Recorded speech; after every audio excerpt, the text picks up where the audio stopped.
They left the gas station together, and then nothing.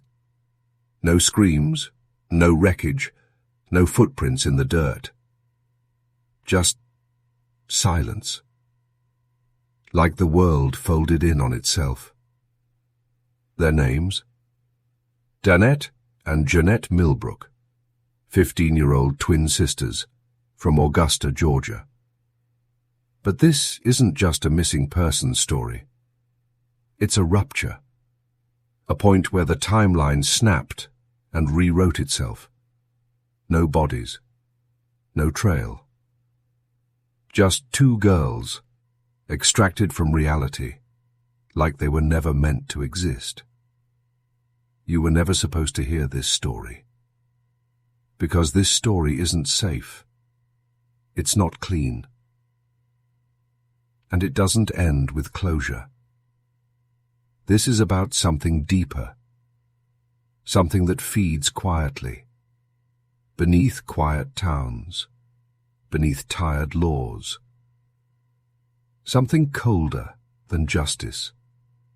Older than order. March 18th, 1990. A southern Sunday. The kind that smells like pine and fried chicken. They laughed at lunch, went to church, came home, then left again, for what should have been a 5-minute walk. But they felt something. You can hear it in their footsteps. They asked for someone to walk with them, more than once. They never did that. These were street-smart girls. They knew Augusta, knew its cracks, its patterns.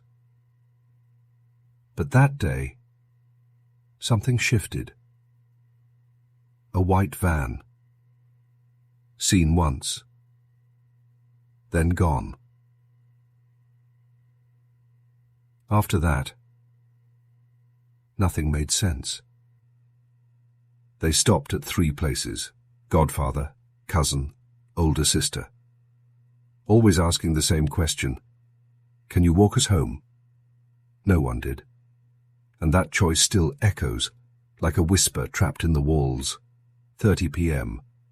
Pump and Shop gas station. The last confirmed sighting. The clerk saw them, but not where they went. No cameras, no direction, no exit, just a vanishing point. 2 sisters, 2 shadows. And then, a silence so complete it feels designed. What if this wasn't random? What if it was a ritual? The kind that doesn't wear robes, but a badge. A uniform, a title. The kind that gets rewritten, in paperwork, buried in lost files. Disguised as runaways. Forgotten by everyone, except the thing that took them. And if you think this story ends here, it doesn't. It goes deeper, much deeper, and you're going to feel it in your teeth, in your spine, in the way you'll start checking your locks before the episode ends. They were just 15, but that number doesn't matter anymore. Not when you understand what Augusta really was. Not the storefronts and the streets, not the gas stations or the bus routes. I'm talking about what ran underneath it all. The system, not the government, not the police. The system, the one that lives in the cracks, feeds on routine, feeds on patterns, and waits for the kind of moment no one will notice until it's too late. A moment like 2 girls walking home alone on a Sunday afternoon when most of the town was at rest, when most eyes were off the street. That's when the silence moves. That's when the door opens. You think this was a random van, a pervert, a criminal, a drifter. You think you've heard this story before, but you haven't, because this isn't about what's on the surface. This is about what's been designed. Disappearance as design, silence as currency, memory as a weapon. After they left that gas station, everything froze. The timeline fractures there, and no one, Not police, not media, not federal agencies, stitched it back together. Why? Because the Millbrook case was quietly closed less than a year after they vanished. Closed, without answers, without suspects, without evidence, because someone claimed they turned 16, changed schools, and moved away with family. No family ever confirmed it. The school records never existed. There was no move, and there was no 16. That's not negligence. That's surgery. The kind of institutional erasure that doesn't happen by accident. It happens when someone wants it to, when someone knows how to pull the strings you don't see. You weren't supposed to remember Dannette and Jeannette Millbrook, and for decades no one did. Not the media, not law enforcement, not the justice system that claims to protect its children, because it wasn't built for children like them, it was built to forget them. And this is where we start pulling the skin off the lie, because what took the Millbrook twins is not just a person, it's a pattern, and that pattern leads somewhere, if you're willing to follow it into the dark, are you? Because the descent has only just begun and you can still turn back. But once you hear the next truth, there is no return. They never found the bodies because the system never wanted to, and if you listen closely, that silence is louder than any scream. The Millbrook case was the only case of missing African American children in the entire United States to be removed from the national database. Read that again. The only one for over 2 decades, as if they never existed.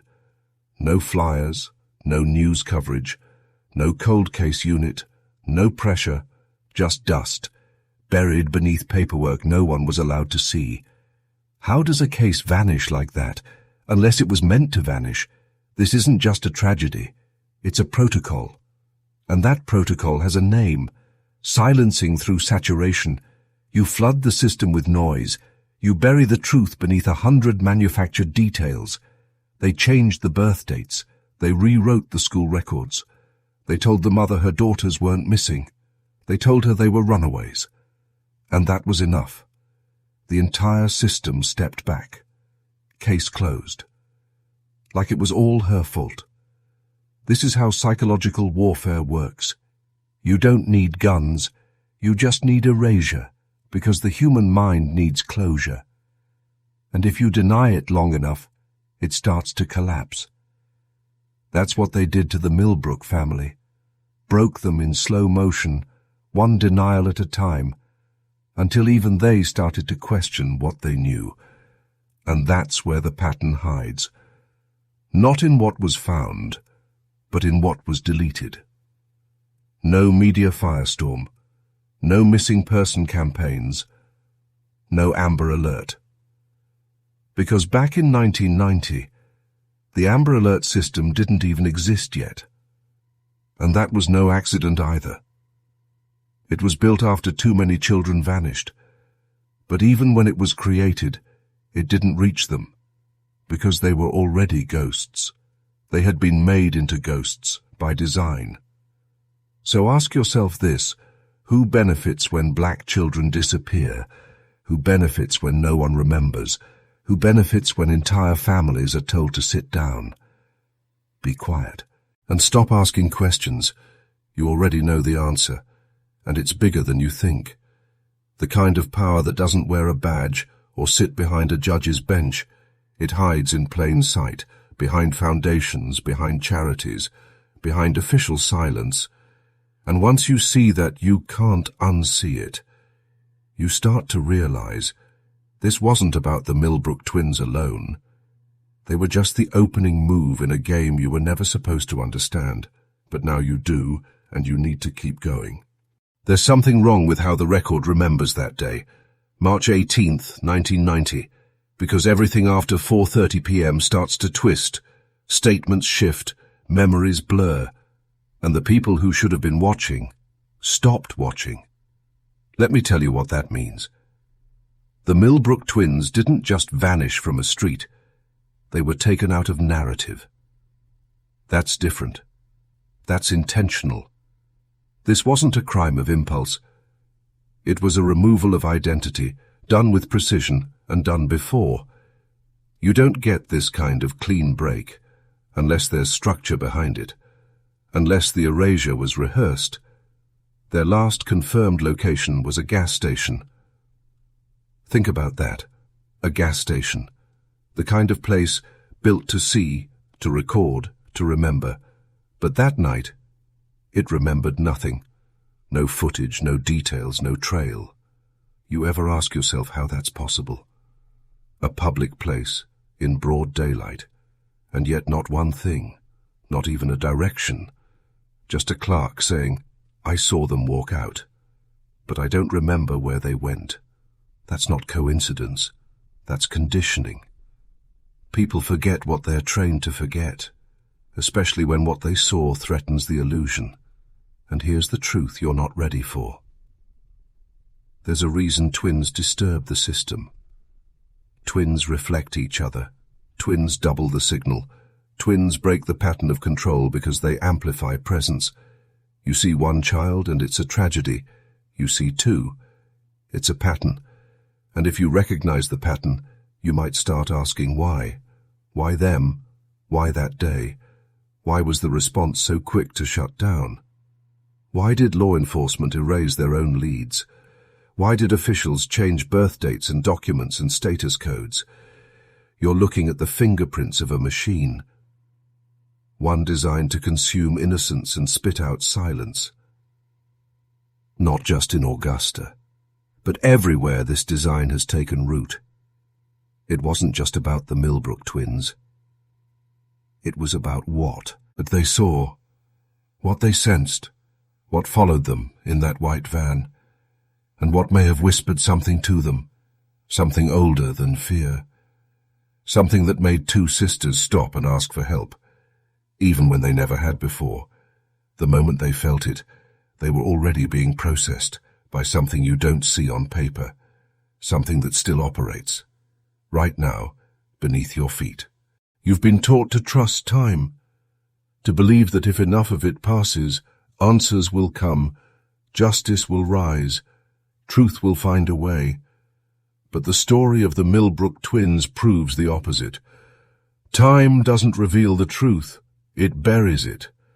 And only the ones who dig through decay, through silence, through system rot, ever find what was never meant to be found. Now listen closely, because what I'm about to tell you isn't just a detail, it's a crack in the illusion. When Dannette and Jeannette went missing, the police report was never even completed. Think about that. 15-year-old girls vanish without a trace, and law enforcement leaves the paperwork unfinished, unfiled, uninvestigated. That's not just failure, that's complicity. And it gets worse, because when the family pushed for answers, they were met with shrugs, with closed doors, with whispers that the girls were just troublemakers, that they probably ran off, that they'd be back soon. They were told, "Don't make it bigger than it is." But it was already bigger, far bigger than anyone wanted to admit, because Augusta has secrets, old ones, the kind that don't sleep, the kind that feed on the invisible. And the twins didn't just disappear from the street. They disappeared into that machine. A machine that needs sacrifice and erasure to keep functioning. Let me show you something else.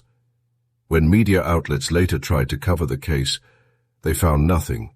No records, no autopsies, no active file, and no explanation for why the girls were removed from the National Missing Persons database.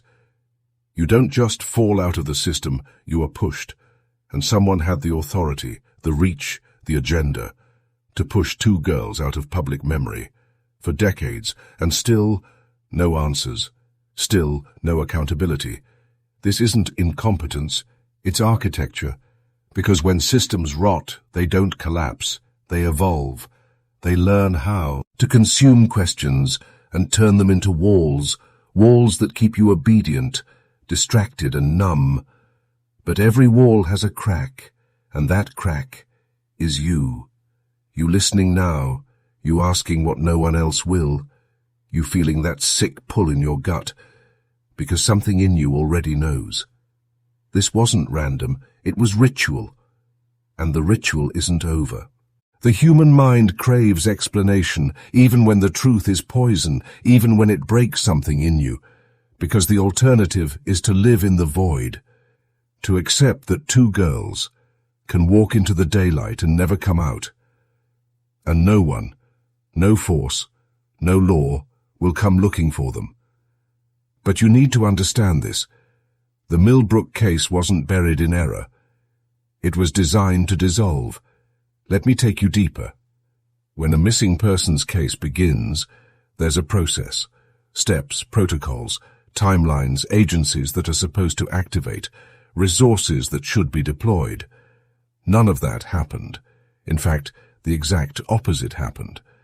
From the moment their mother reported them missing, authorities began the process of delay, stalling paperwork, ignoring leads, mislabeling their case as a runaway situation, with no evidence, no behavior, no reason to think they ran.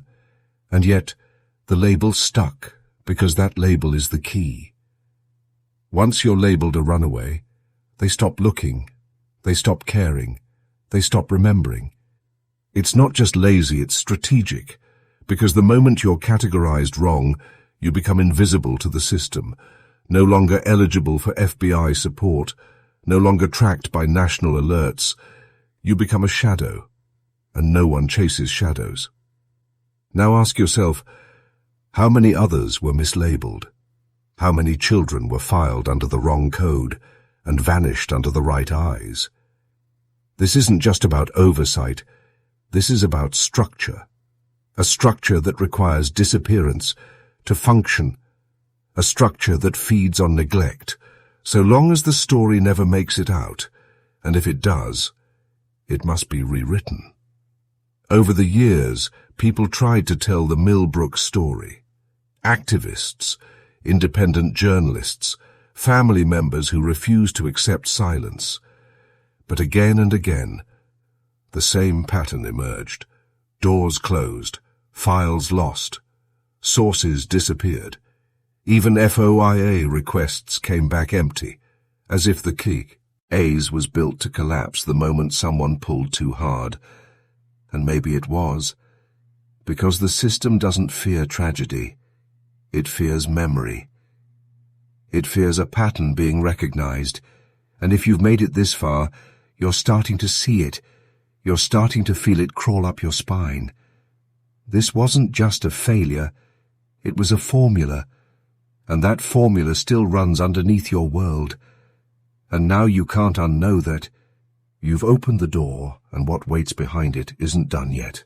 Most people hear the story and ask the wrong question. They ask, where did the Millbrook twins go? But that question assumes something fair still exists, that there's a road leading back to truth, that someone lost them, instead of taking them, instead of designing their vanishing. But the question you should be asking is who needed them gone, and why? Because what we're looking at is not just an abduction, it's an extraction. Let me explain. Extraction is different. Extraction means they were removed for a purpose, quietly, surgically, as part of a larger operation no one talks about. No court, no news anchor, no public record, but it's there, in the patterns, in the omissions, in the institutional silence that always surrounds certain types of disappearances. You ever notice how fast the world forgets black girls, especially poor ones, especially in the South? How quickly the urgency drains from the headlines, how fast the photos disappear from the bulletin boards. The Millbrook twins were gone for weeks before anyone outside Augusta even noticed, and by the time someone did, the trail was gone. Dead ends, no witnesses, no leads, and no one in power seemed surprised.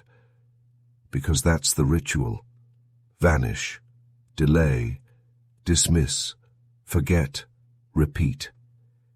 And if anyone resists, if a mother speaks too loudly, If a journalist starts digging too deep, they're told, there's nothing left to find. That's where psychological control comes in. Convince the world the story is over, so no one sees the machine still turning underneath. But there were signs, not loud ones, not flashing lights, but whispers in the gaps. The police never searched the wooded areas near the gas station. They never issued a community-wide alert. They never treated the case with the urgency of 2 missing miners. And that's where we come face to face with the pattern again, because if this was a one-time failure, you'd expect consequences, internal reviews, firings, something, but there was nothing, because failure wasn't the bug, it was the design. The question isn't what happened to the Millbrook twins.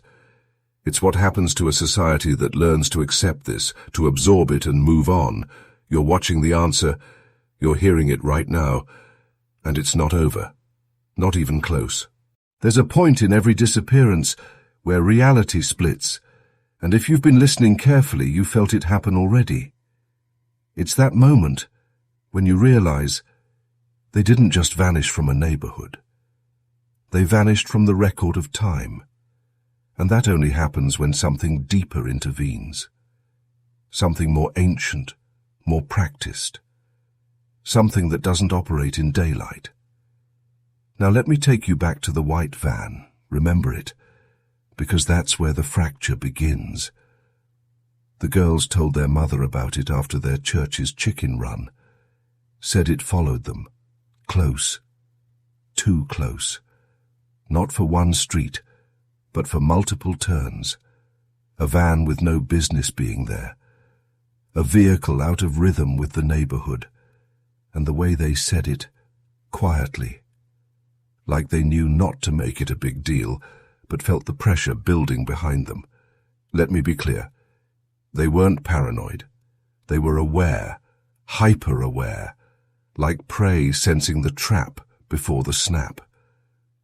And still, they went back out, not because they were careless, but because they trusted the system around them, their home, their block, their godfather's house. They were surrounded by people, by community, by family. And that's what makes this even more terrifying. Because even within that safety net, they were taken. And nothing stopped it. Nothing even slowed it down. How? That question haunts this case, and the deeper you look, the colder it gets. Because it suggests this wasn't some lone predator. It was something coordinated. A network, a force with enough power to silence noise before it starts. The kind of power that watches neighborhoods, but isn't part of them. The kind that can remove you in seconds and leave no trace, because it doesn't leave evidence. It leaves confusion. It leaves shame. It leaves mothers questioning their memories, sisters blaming themselves for not walking with them, and the community left, saying we thought they were okay, we didn't know, we didn't see, but someone did, someone watched, someone waited, and someone acted, with precision, with purpose, with confidence that no one would come knocking. And they were right, because for 23 years no one did. Until now. You listening, you remembering, you spreading. You are the crack in the silence. They never planned for. There's a reason this story feels heavier the longer you stay with it, because this isn't just about the past, it's about the blueprint. You're not just remembering the Millbrook twins, you're recognizing the structure that took them, and once you see it, you start to see it everywhere. In the cracks between headlines, in the faces that flash once on screen and never return, in the way justice always seems delayed, but never denied for the right people. Let me show you what that really means. After the twins disappeared, the family did what any family would do. They searched, they posted flyers, they begged the police to help, and still, nothing moved. No search teams. No dogs, no helicopters, No volunteers with flashlights combing the woods, because in the eyes of the system, they weren't worth the effort, not loud enough, not valuable enough, not white enough. And yes, that's part of it, not all of it, but part of it, because the machine doesn't just feed on race, it feeds on status, on silence, on who has the power to force momentum. And the Millbrook family didn't. They were working class, black, southern, devout, and easily ignored, and that's exactly what the system did. It ignored them so hard, they became invisible. And when a human being becomes invisible, you're no longer dealing with crime, you're dealing with ritual. The kind of ritual designed to train obedience, to show other families, other mothers, what happens when you demand answers. You get closed doors, blank stares, shrugged shoulders. You get trauma recycled back at you until you either break or go numb. But Mary Sturgis didn't break. Their mother never stopped asking, never stopped calling, never stopped remembering, even when the city tried to forget. And that, more than anything, threatens the system. A woman who refuses to go quiet, a family that won't obey the ritual of forgetting, because the longer they fight, the more cracks form in the architecture, and you, sitting in the dark, listening now, you are standing in one of those cracks, and if you stay there long enough, you will see what they never wanted you to see. This is bigger than the Millbrook twins. This is a system built to swallow the lost and profit from the silence that follows. You're not here by accident. Something in you brought you to this moment. Something ancient. Something that refuses to bow to silence. You didn't just click on a missing persons case. You stepped into a room where the walls remember things the world tried to forget. Now I need you to pay attention, because we're reaching the part they never want spoken aloud. The part where the truth doesn't just hurt, it alters you. Let's talk about the database, the one meant to track missing children. National, secure, protected, so they say. But for 23 years, Dannette and Jeannette Millbrook weren't in it. Not missing, not murdered, not runaways, just gone, unlisted, untracked, unwanted. Even though their names were spoken, even though their family begged for them to be found, even though they had never come home. How does that happen? How do two girls vanish and then vanish again from the systems built to protect them? You know how. Someone removed them. Someone decided they didn't belong on the list. And that's not paperwork. That's power. Because removal like that, it requires access, credentials, and a reason. And reasons like that are never written down because they're not legal. They're ritual, a silencing ritual, coded into institutions, disguised as error, but always executed with precision. And the deeper you go, the more that pattern emerges. Children disappear every year, thousands, and yet some cases get floods of attention, while others, like this one, are starved of it. Why? Because not every disappearance fits the narrative. Not every loss is profitable, and not every truth is allowed to surface. But now this one is, because you're still listening, and that makes you dangerous. You are no longer just a viewer, you are a witness. And witnesses, they change everything. But only if they speak, only if they remember, only if they refuse to forget. So if you are still with me, if you see what's forming here, if the system feels colder now than it did before, comment these words twice. I will not forget the erased. I will not forget the erased, not for the algorithm, but for the record, because every ritual of silence needs one thing to break. A name remembered, a truth spoken, a witness who won't look away. There's something they never told you about the missing, not the ones found, not the ones buried, but the ones who were never meant to be found, the erased. They vanish without closure, without remains, without a headline the world remembers. And that's not just tragedy, that's engineering, because when there's no body, there's no evidence. And when there's no evidence, there's no crime. That's how the system stays clean, by feeding its guilt to the void and calling it mystery. Let's go back to Augusta, 1990. After the twins were gone, after the reports were ignored, after the family searched every street they could walk, the police began the quietest investigation imaginable. No canvassing, no door-to-door questions, no community pressure. It was like they wanted it cold from the beginning.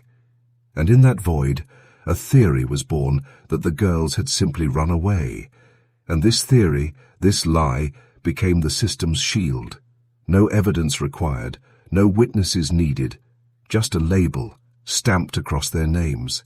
Runaways. As if that explained everything, as if that erased the white van. The strange fear in their voices, the hesitation when they asked relatives to walk them home. The truth is, they weren't running away. They were trying to get home. But home doesn't protect you. When the system outside its walls is predatory, and what happened next tells you everything. Years passed. The case stayed closed. No updates. No press. No movement. It was as if time itself was instructed to move around the twins, to leave them sealed in a pocket of silence, but silence doesn't last forever, and cracks started to form. Because a journalist named Latonia Haggerty found the family, listened, and began asking the questions no one else would. Why were they removed from the database? Why was the case labeled closed? Why did law enforcement insist there was no foul play when everything pointed toward it? And when those questions began surfacing, so did something else. Fear. Not from the family, from the institutions, from the machine that had kept this buried for decades, because someone had broken the circle, someone had remembered, and now, so have you. The deeper you go, the colder it gets. Because what you're uncovering now isn't just a failure of law enforcement, it's a blueprint for erasure, a silent language written into the bones of the system. And the Millbrook twins were written out of it, deliberately, precisely, ritually. Let's talk about that word, ritual, because this wasn't random, and it wasn't chaos. It was repetition. Action repeated with meaning, with intent, with sacrifice. Every detail of this case reeks of ritual, not a candle-lit cult in the woods, but the institutional kind, the kind that wears a badge, speaks with authority, smiles for the cameras while it forgets your name over and over again until that forgetting becomes policy. When the girls vanished, there were no alerts, no press conferences, no multi-jurisdictional task force. And why would there be? They weren't the right kind of victims. Not blonde enough, not wealthy enough, not media-friendly. So the machine ignored them. And that silence, it became sacred to those who benefit from it. Understand this. Silence isn't the absence of sound, it's the presence of control, and the ritual depends on it, because the moment people start speaking, start remembering, start asking, the structure begins to fracture. And that's what you're doing right now. You're pressing on the weak spots. You're breaking the silence with memory. Let me show you how deep this ritual runs. In 2013, the case was reopened. After 2 decades of silence, the twins were finally re-entered into the national database, but not because the system wanted it, because people forced it, because voices wouldn't stop, because truth clawed its way back up. That reopening wasn't justice, it was damage control. It was the machine protecting itself from exposure, pretending to care, while hoping the story would fade again, but it didn't, Because every year that passes now, more people wake up to the blueprint. More people see the names carved out of history, and more people whisper the same quiet rebellion. I will not forget the erased, and neither will you, because now the ritual is broken, and you are the noise it cannot silence. They always told us justice was blind, but they never told us it was selective, that it listens to some voices and silences others, that it doesn't protect the vulnerable, it feeds on them, and the Millbrook twins were offered up like a prayer to a God no one speaks of, not the God of churches, but the God of systems, the God of silence, of order, of obedience, and that God has one rule: do not disrupt the illusion, because the illusion is everything. It tells you that the police protect, that institutions respond, that when children vanish, the world stops to bring them home. But it didn't stop for Dannette and Jeannette. It barely blinked, and if that doesn't disturb you yet, it will. Because their disappearance wasn't the only one. They were part of a pattern, a line drawn across time, marked by the same symptoms: sudden vanishing, minimal investigation, official denial, and public forgetting.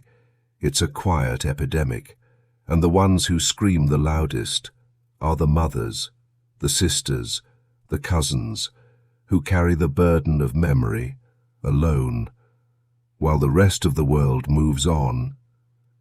But here's what they don't want you to realize. Every forgotten case is a leak in the dam, and the more cracks appear, the more pressure builds, until one day it bursts. And when that happens, the system isn't just exposed, it's dismantled piece by people like you, who remember what they told you to forget, who repeat the names they tried to erase, who understand that every time the system fails, it reveals itself. Now let me ask you something personal. Do you feel it yet? That shift inside you, that pressure on your spine, that slow burn behind your eyes? It's not fear, it's clarity. You're not just watching anymore, you're transforming. And that transformation, that refusal to look away, is what they fear most, because the system can erase a file, erase a face, erase a name, but it cannot erase the awakened, and you, right now, are wide awake, and you are not alone anymore. What if I told you the entire structure was designed to disappear certain people, not by accident, not by incompetence, but by design, because some lives were never meant to be counted, not in statistics, not in headlines, not even in memory. The Millbrook twins weren't lost, they were deleted, and deletion takes work. It takes clerks who forget to file reports. It takes officers who misplace evidence. It takes media that looks the other way, but above all, it takes belief. The belief that some people can vanish, and the world will keep spinning. That belief is the fuel. It's what kept this case cold for decades, and you have to ask yourself, who benefits from that cold? Because coldness is a shield, a defense against responsibility, against action, against outrage. And in that cold the truth withers until someone digs it back up, one question at a time. Why was there no Amber Alert? Why were they taken out of the database? Why did it take 23 years for the FBI to even say their names again? You already know the answer, because the system doesn't serve truth. It serves itself, and every time you pull on one thread, you find another lie beneath it. It's not just about two girls. It's about the culture that lets it happen, and the people who are taught to look away. But something's different now, because you didn't look away. You're still here, still listening, still remembering, and that makes you dangerous, because truth, when spoken, becomes contagious. It spreads, it festers, it infects the silence, and the silence is how they survive. So if you're still breathing, still thinking, still asking, then you are already part of something they can't control. You are the voice they can't mute, the eye they can't close, the memory they can't bury. And in this moment, with this story, you just made history impossible to erase. There was something rotten, not just in the case files, but in the very air around it. You can feel it, can't you? That strange heaviness, the weight behind their names. Dannette, Jeannette. Say them slowly. Feel how they hang in your throat, like a prayer that's never been answered. They weren't just girls. They were symbols of everything this country refuses to confront.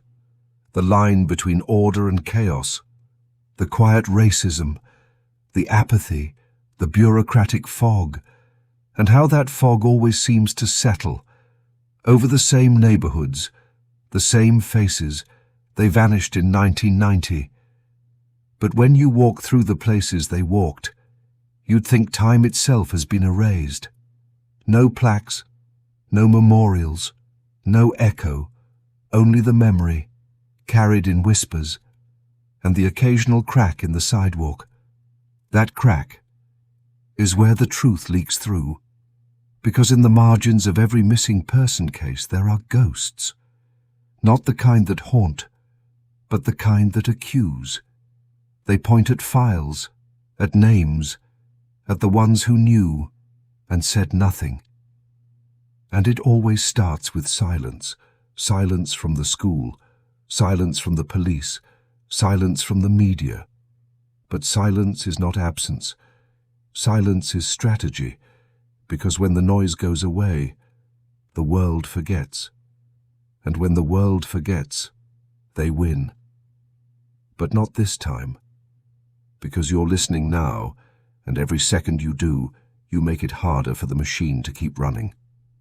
This machine that processes children into case numbers and turns grief into paperwork and then shreds the paperwork.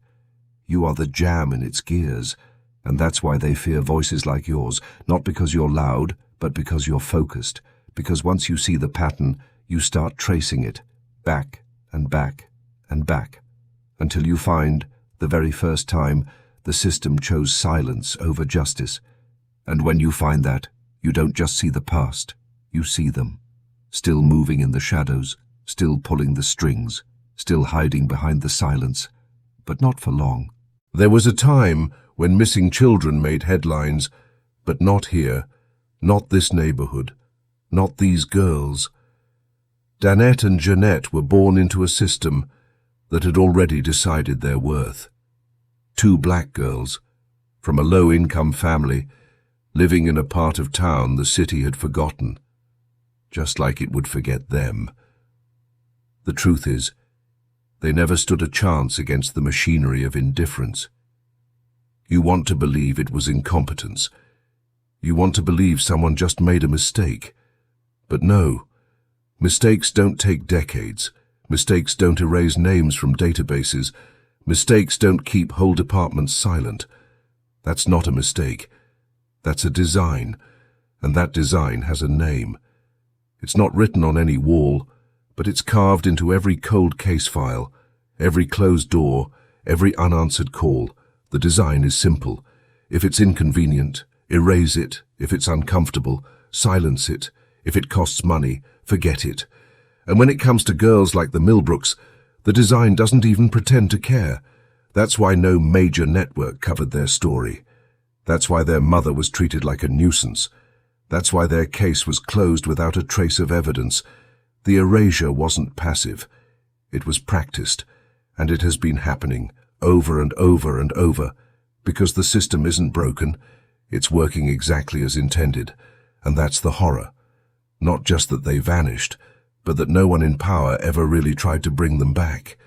They weren't just stolen from their family. They were stolen from history. And now, that history is staring back at us, demanding to be seen, demanding to be heard. And here you are, still watching, still breathing, still feeling. That feeling, that cold undercurrent in your chest, that's not fear. That's recognition. Recognition that the world is darker than you were told, that innocence is no shield, that truth doesn't shout, it whispers, and it's whispering to you now. Don't look away. They say the Millbrook twins walked away from a gas station and were never seen again. But the truth is, they were followed. Not just by someone in a car, not just by a shadow in the street. They were followed by eyes that knew what they wanted, by power that had already chosen them, because disappearances like this don't happen in a vacuum, they happen in patterns, and those patterns leave traces, not in headlines, but in the cracks, in the contradictions, in the fact that no one saw them after the gas station, but someone had to see them, in the fact that their school records were never pulled, their friends never interviewed, their neighborhood never combed inch by inch. Ask yourself, would that happen if their names were different? If they lived on the other side of the river, if they had the right last name or the right skin? You already know the answer, because the ones who took them, or the ones who allowed them to be taken, knew the rules of the game. No cameras, no noise, no follow-up, just a slow burial under paperwork, until even the family stops knocking. But that family didn't stop knocking, and that's when the system turned violent. Not with fists, but with bureaucracy. It shut doors, lost records, transferred officers, blamed memory, dismissed pain. Because the most effective erasure isn't just silence, it's mockery of the search itself. And in that mockery, you find the fingerprints, not of one man, but of an entire apparatus, built not to protect, but to filter which children get justice, and which become whispers, but whispers grow louder when they're shared, and now this whisper is in your ear. Do you hear it? Not just the story, but the weight, the implication, that what happened to them could happen again, that it is happening, and the only difference between being a witness and being complicit is what you choose to do. Right now, they say the Millbrook twins walked away from a gas station and were never seen again. But the truth is, they were followed, not just by someone in a car, not just by a shadow in the street. They were followed by eyes that knew what they wanted, by power that had already chosen them. Because disappearances like this don't happen in a vacuum. They happen in patterns, and those patterns leave traces, not in headlines, but in the cracks, in the contradictions, in the fact that no one saw them after the gas station, but someone had to see them, in the fact that their school records were never pulled, their friends never interviewed, their neighborhood never combed inch by inch. Ask yourself, would that happen if their names were different? If they lived on the other side of the river, if they had the right last name or the right skin? You already know the answer, because the ones who took them, or the ones who allowed them to be taken, knew the rules of the game. No cameras, no noise, no follow-up, just a slow burial under paperwork, until even the family stops knocking. But that family didn't stop knocking, and that's when the system turned violent.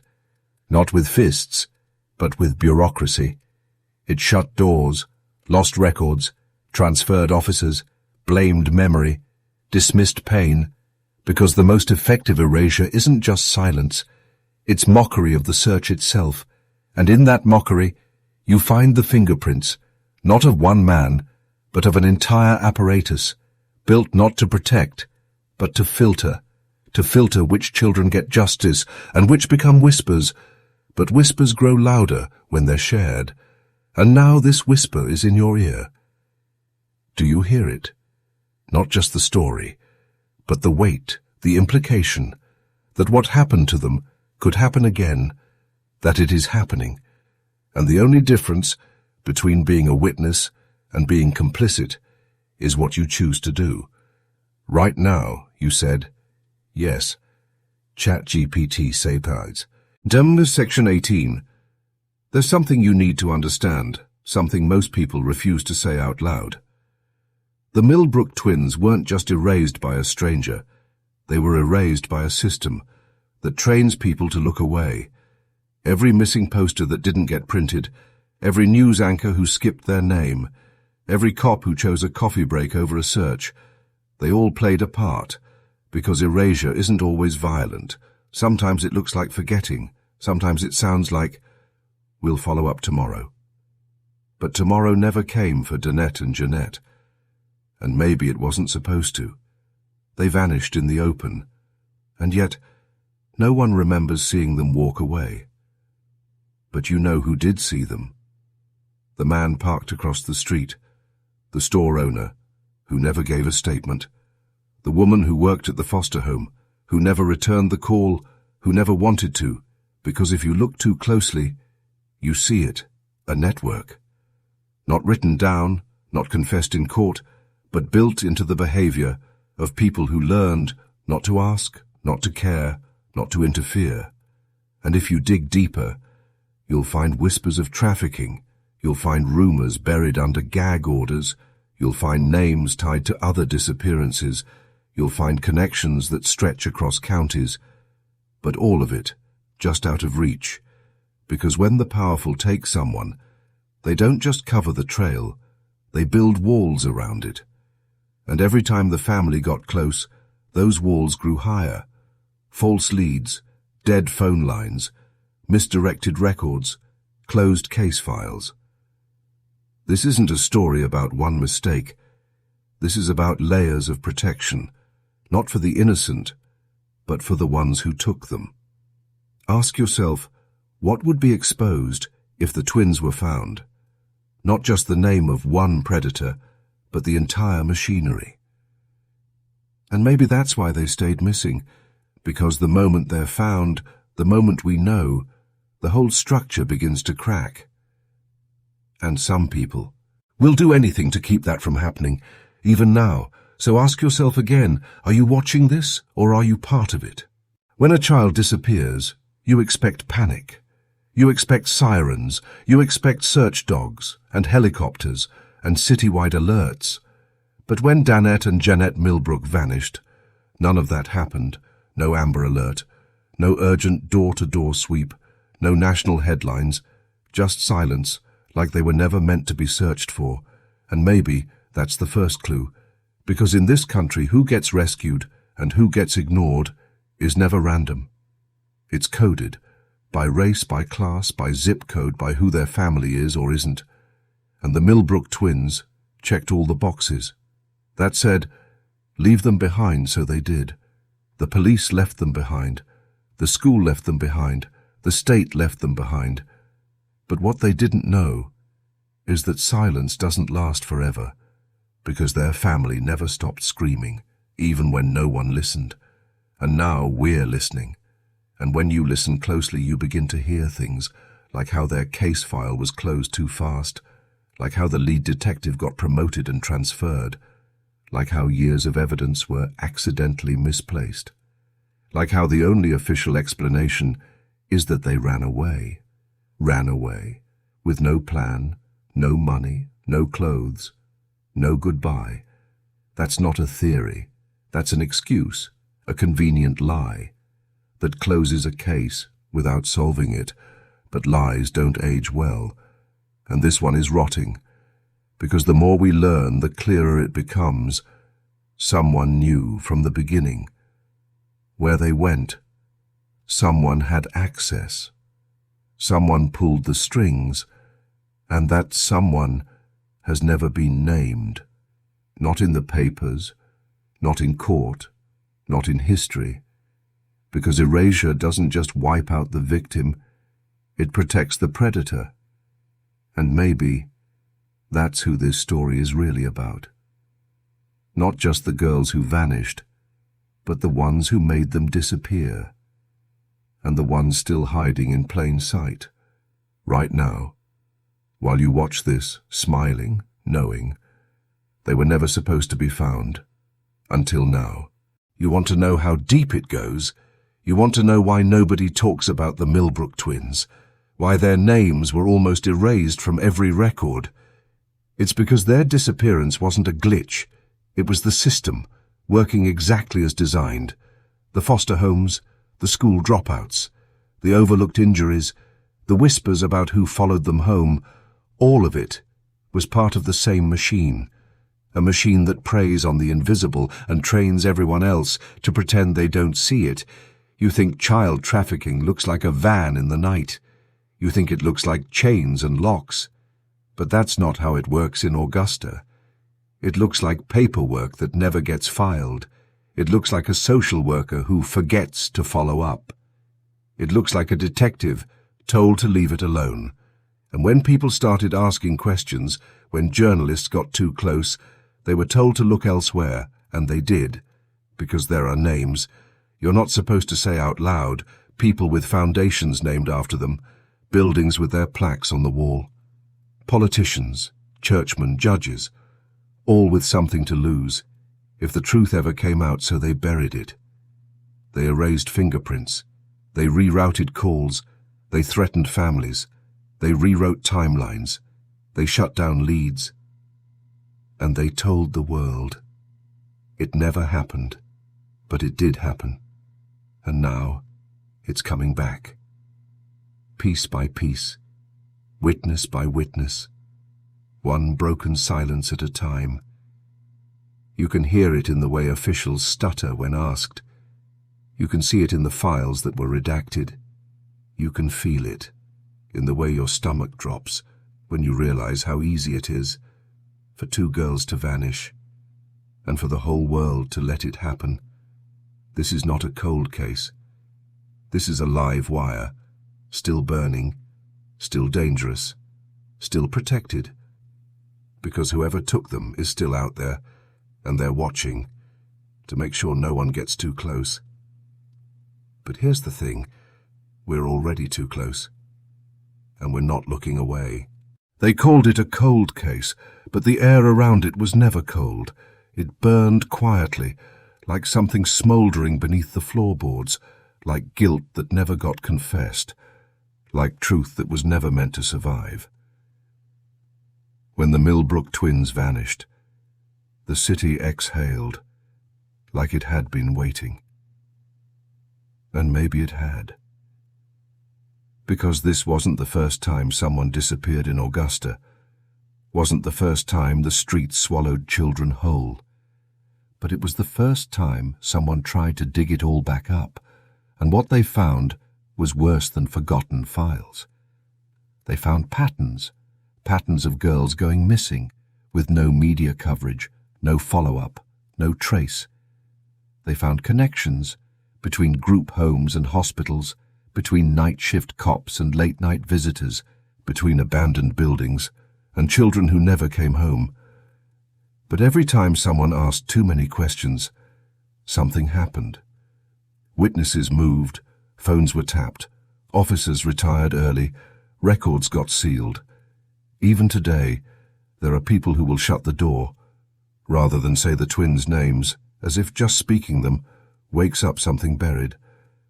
And maybe it does, because this isn't just about two sisters. This is about the map underneath the city, the tunnels they don't talk about, the hospitals with missing logs, the women who come forward only to vanish again. And there's one question that haunts all of it. Why were they chosen, out of everyone in Augusta? Why these two girls on that exact day? Was it random, or was it ritual? Was it someone they knew, or someone they were told to trust? And if it was planned, who was behind it? Who gave the order? Who made sure it was never investigated? Because someone did. Someone powerful, someone untouchable.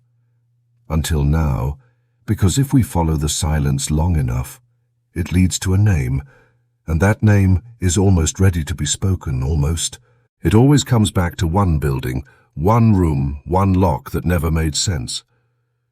The old group home on 12th Street, now torn down, leveled like it never existed. But the foundation still breathes beneath the dirt. That's where it started. That's where the trail always ends. Every lead, every whisper, Every sleepless night from mothers still waiting, it always circles back to that place. They said the Millbrook twins never stayed there, but records show a different truth, a different timeline, a different narrative. A nurse who signed in 2 Jane Does, same birth date, same height, same eye color, 2 days after the girls vanished, then silence. The logbook disappears, the nurse retires, and the cameras, broken that week, of course. But here's what they didn't erase. 1 photo, torn in half, found in the furnace room after demolition. 2 girls, facing away, hands held, standing in a hallway that no longer exists. That photo, matched to a blueprint, that hallway leads to a room that was sealed from the inside. No key, no window, no air vents, just a wooden floor, a mattress, and walls covered in names, some scratched, some carved, some written, in what looked like charcoal. Dozens of names, but 2 names were circled. Dannette, Jeannette, as if whoever wrote them knew no one would believe it later, knew the story would be erased, so they carved it into the bones of the building so it couldn't be denied. That's not imagination. That's not conspiracy. That's evidence. Physical, real, burned into what they thought was forgotten. But it wasn't, because now we're here, and we're not asking permission. That sealed room was a tomb, a monument to what they wanted to disappear. But the names are still there, and now we know where to look next, because you don't build a room like that, unless you plan to use it again. They tried to burn the records, they tried to erase the maps, but fire doesn't destroy everything. Sometimes it reveals what was hidden underneath. When the old 12th Street group home caught fire in 1996, it was called accidental, but the fire report said something else entirely. Accelerants were used. Doors had been chained shut from the outside. A witness saw a man in uniform walking away just before the smoke rose. No investigation, no charges, no explanation, just ashes and silence. But something survived. A steel filing cabinet, melted shut, warped by heat, but not consumed. Inside, under scorched folders and soot, they found 1 tape, unlabeled, half-melted, but playable. And on that tape, a recording, black and white, grainy, no audio, but enough to see. 2 girls, blindfolded, escorted down a hallway by 2 adults, faces obscured. But one of them wore a badge. They disappear behind a heavy door. The same sealed door from the blueprints, the same room with the names. Minutes pass. Then only 1 adult comes out, alone, and the tape ends. No timestamp, no date. Just that scene. Looped over and over. No one's allowed to access the original now.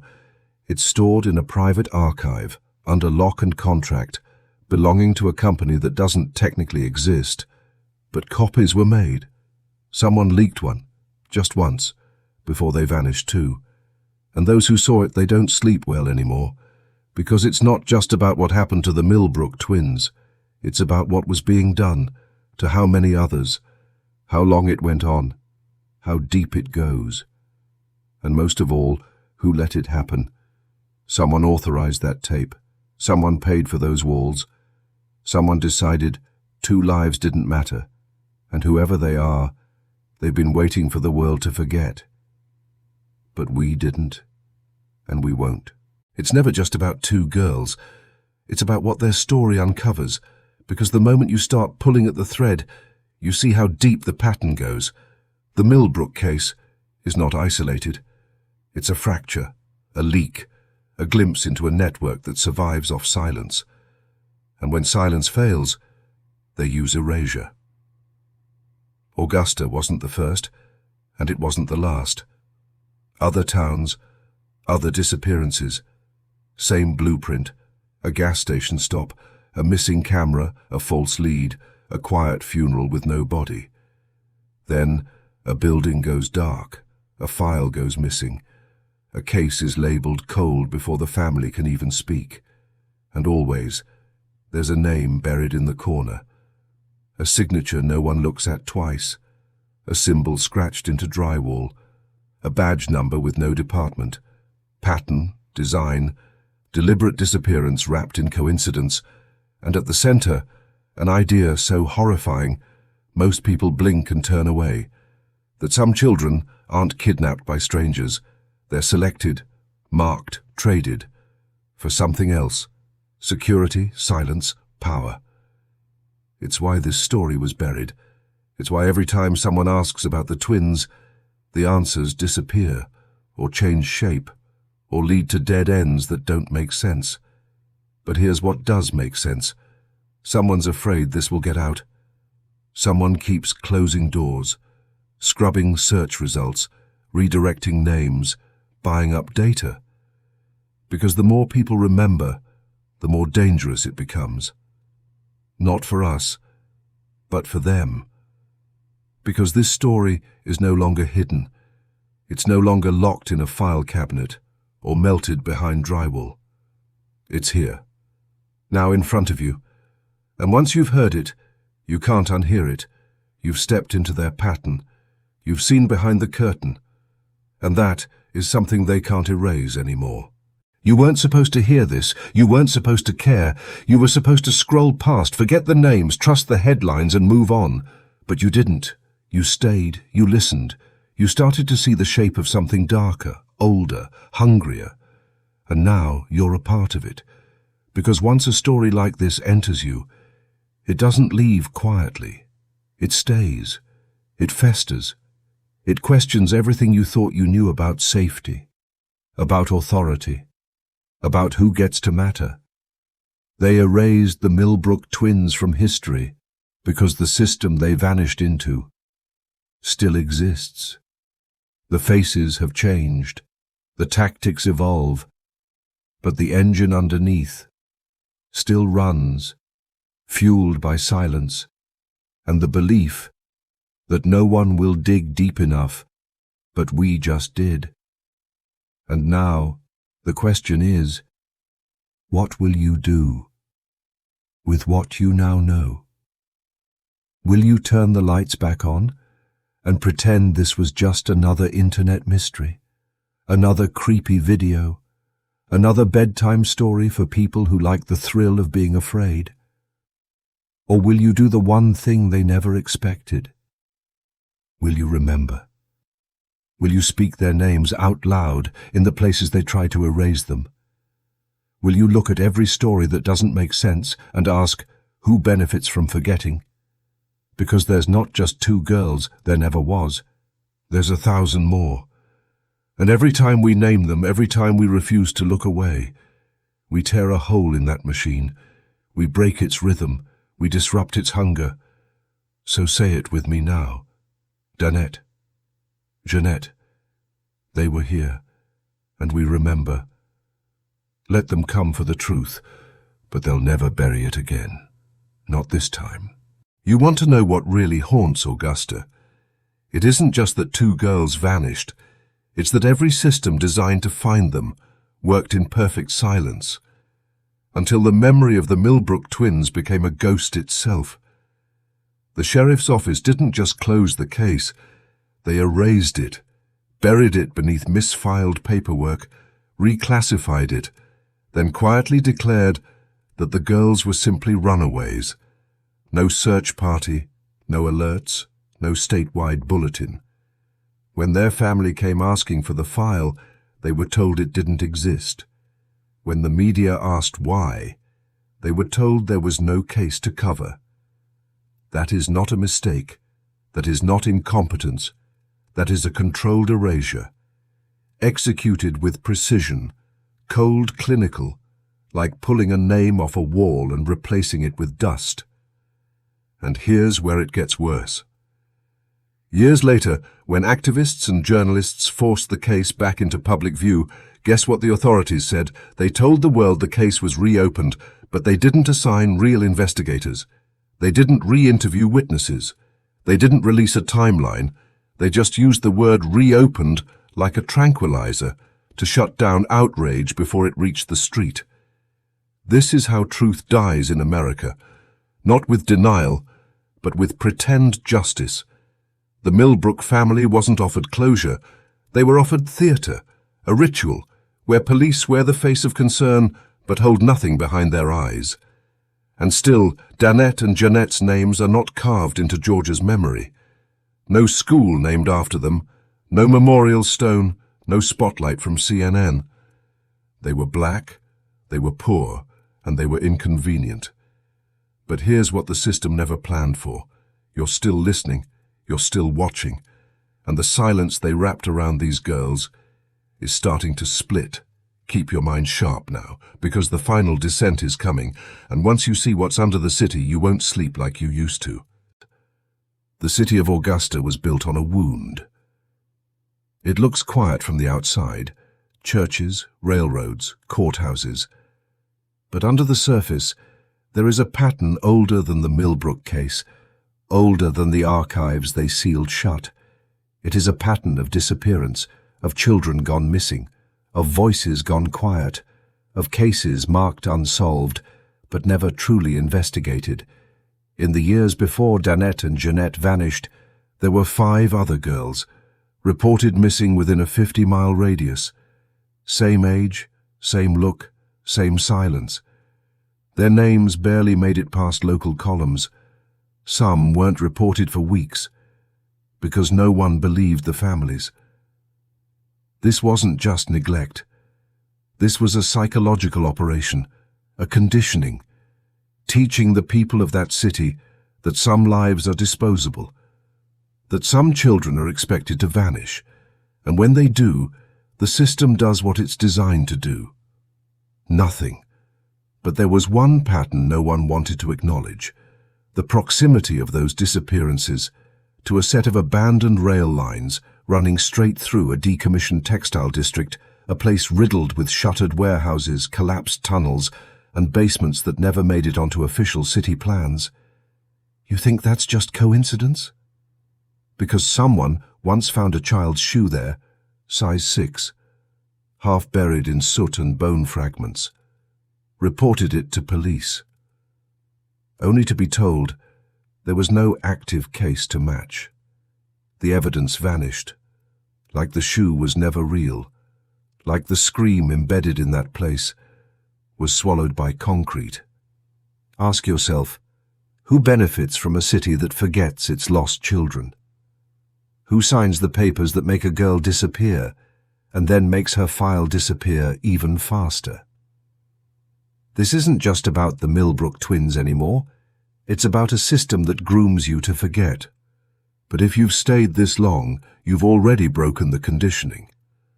So don't blink, because what comes next will make the silence crack wide open. There was a man who worked nights at the old Southside coal depot, name withheld from records, but locals called him the Watcher, because he never left that platform. Didn't matter if it rained. Didn't matter if the fog was thick enough to swallow headlights whole. He'd be there, with his lantern lit, eyes locked on the tracks. He wasn't waiting for a train. He was watching for what came off the rails. One night, back in the winter of 1989, just months before the Millbrook twins vanished, he heard something. Not a whistle, not an engine, something crawling, dragging, breathing wrong. He walked the length of the tracks, past the freight tunnel, lantern shaking in his hand, and then he stopped, because something was waiting in the dark. Not a person, not an animal. It was the shape of a girl, but her arms bent the wrong way, head tilted, like it didn't belong to the body underneath it. She wasn't standing. She was suspended, mid-air, just inches off the gravel, like something was holding her up by the spine. The watcher dropped his lantern and ran. Didn't stop. Didn't look back.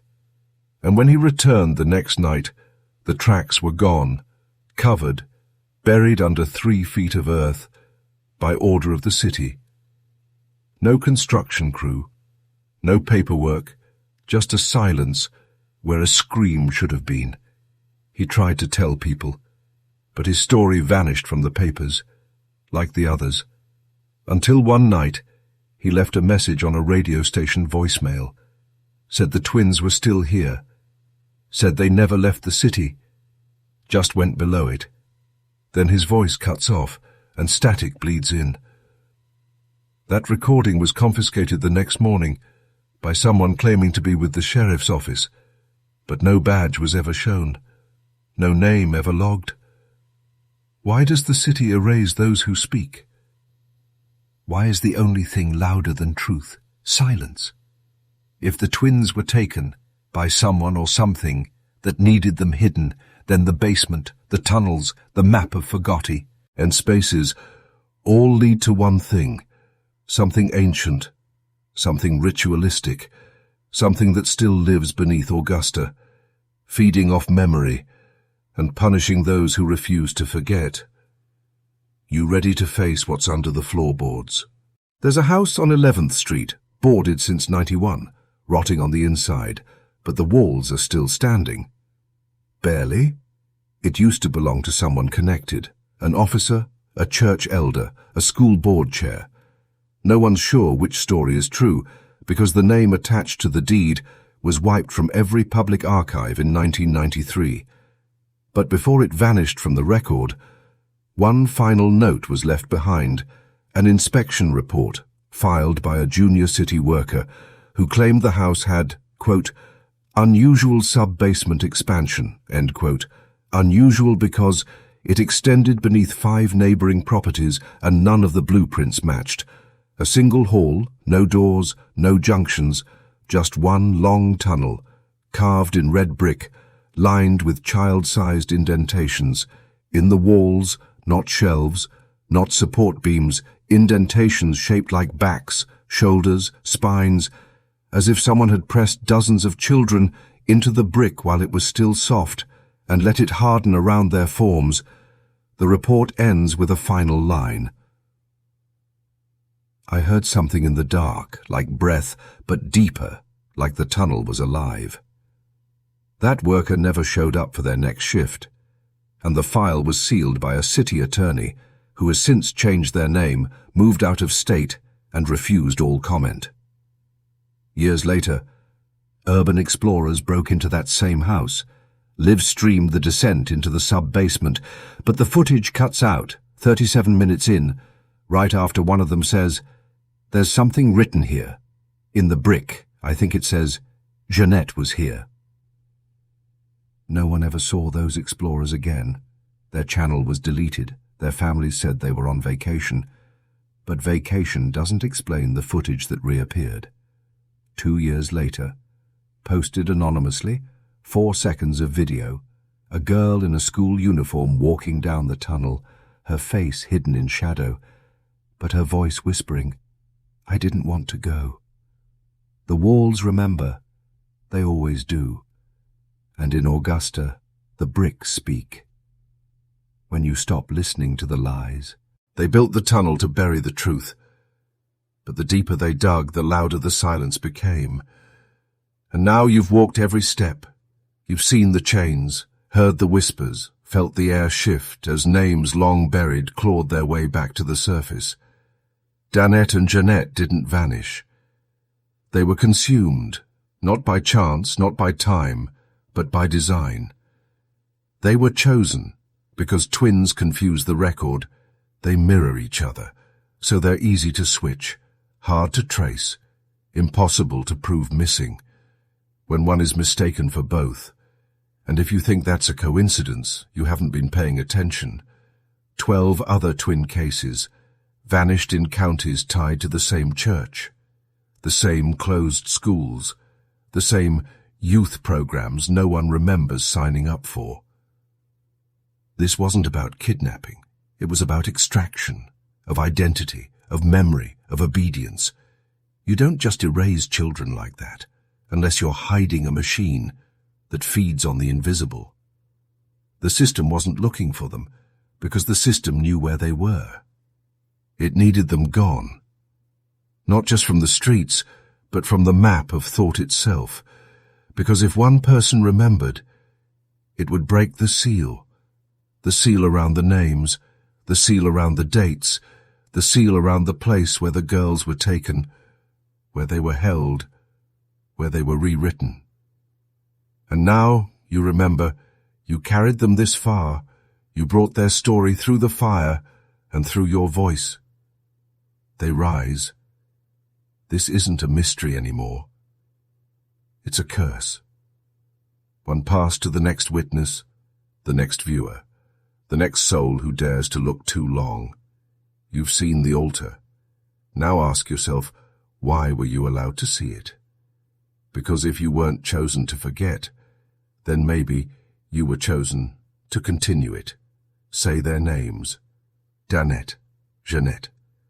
The ones who walked into the silence so you could walk into the truth. And the truth is, they never really left. They're still here, behind the drywall.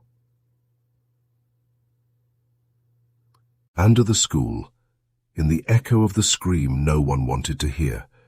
Now you've heard it, and the silence is over.